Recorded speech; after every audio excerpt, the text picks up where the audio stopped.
भारत की आज़ादी के लिए दोस्तों न जाने कितने वीरों ने अपनी जान गंवाई, न जाने कितनी माताओं ने अपने बेटों को खोया, न जाने कितनी बहनों ने अपने भाइयों को खोया, न जाने कितनी पत्नियों ने अपने पति को खोया, बहुत कुछ खोया आज़ादी के लिए। ऐसे ही एक वीर की कहानी है नेताजी सुभाष चंद्र बोस।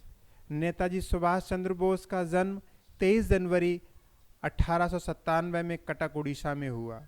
वह एक मध्यम वर्गीय परिवार से संबंध रखते थे। 1920 में वह उन गिने चुने भारतीयों में से थे जिन्होंने आईसीएस की परीक्षा उत्तीर्ण की थी।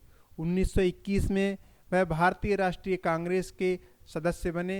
पुनः 1943 में वह त्रिपुरा कांग्रेस के अध्यक्ष चुने गए। नेताजी सुभाष चंद्र बोस भारतीय राष्ट्रीय संग्राम में सबसे अधिक प्रेरणा के स्रोत रहे हैं। नेताजी के नाम से प्रसिद्ध सुभाष चंद्र बोस ने सशक्त कांग्रेस क्रांति द्वारा भारत को स्वतंत्र कराने के उद्देश्य से 21 अक्टूबर 1943 को आज़ाद हिंद सरकार की स्थापना की तथा आज़ाद हिंद फौज का भी गठन किया।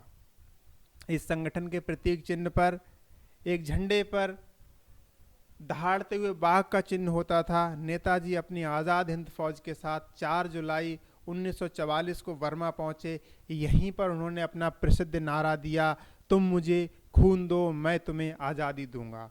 अपने नेता से लोगों को इतना लगाव था कि इस नारे के बाद देश के कोने कोने से सभी जाति और धर्म के लोग अपना खून देने के लिए आ खड़े हुए थे।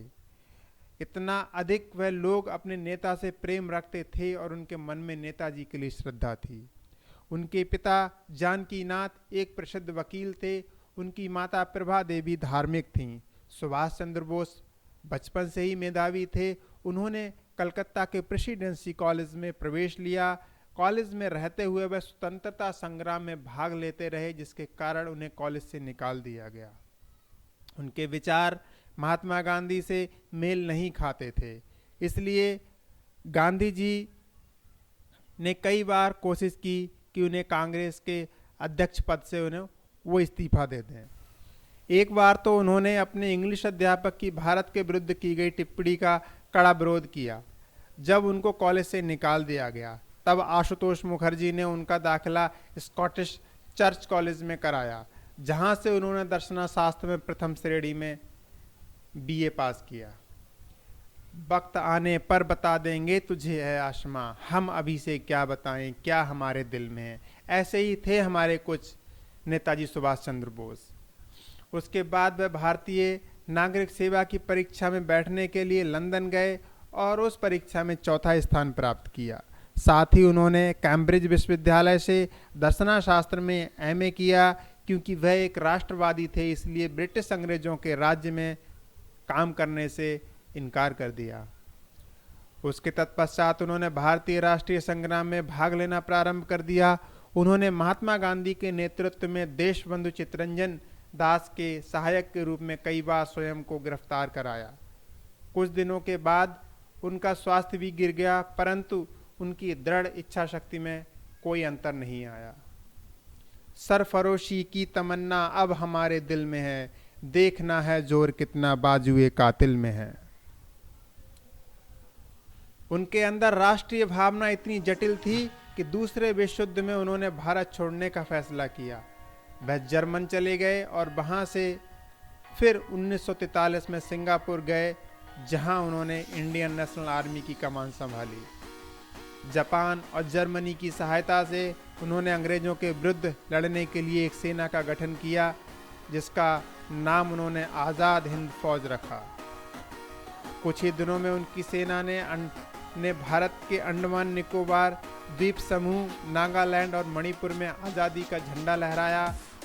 किंतु जर्मनी और जापान की द्वितीय विश्व युद्ध में हार के बाद आज़ाद हिंद फौज का पीछे हटना स्वाभाविक था, किंतु उनकी बहादुरी और हिम्मत यादगार बन गई। आज भी हम ऐसा विश्वास करते हैं कि भारत को आज़ादी दिलाने के लिए आज़ाद हिंद फौज का एक महान योगदान रहा है। ऐसा माना जाता है कि 18 अगस्त 1945 को उनकी मृत्यु एक विमान दुर्घटना में हो गई, लेकिन आज तक नेताजी की मौत का कोई सबूत नहीं मिला। आज भी कुछ लोगों का विश्वास है कि वह जीवित है। लाल किला पर आज़ाद भारत का तिरंगा सबसे पहले लहराया गया, लेकिन लोगों का आज भी विश्वास है कि अगर आज़ाद हिंद फौज ना होती और नेताजी सुभाष चंद्र बोस ना होते तो भारत में आज़ादी आती, लेकिन कब आती इसका कोई अता पता नहीं था। दोस्तों, इतिहास के पन्नों से मुझे ये जानकारी मिली थी, वो मैंने आपके सामने रखी है। कोई त्रुटि हो तो मुझे क्षमा करें। आपको स्टोरी अच्छी लगी हो, इनके बारे में जो कहानी जो मुझे प्राप्त हुई थी अच्छी लगी हुई हो तो कमेंट बॉक्स में ज़रूर कमेंट करें। आपने मुझे इतना समय दिया उसके लिए आपका बहुत बहुत धन्यवाद।